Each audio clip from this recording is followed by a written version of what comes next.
You can see it with binoculars, you can see it in a small telescope. On this diagram, you see the Earth as the green circle, and there's a line going through it, which is the geosynchronous satellite ring. That is the ring of satellites that encircles the Earth, and we're looking at it edge on, which is essentially the equator.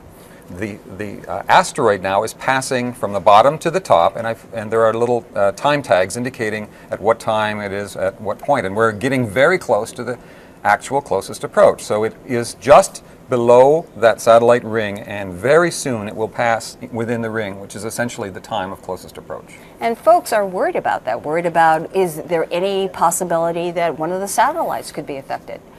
There's no chance that this asteroid will run into a known satellite.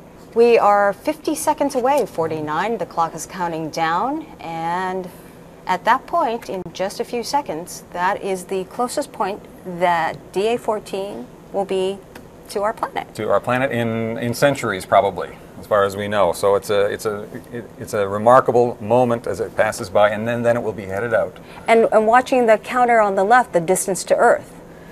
Yes, it's going to go through about 17,200 some miles.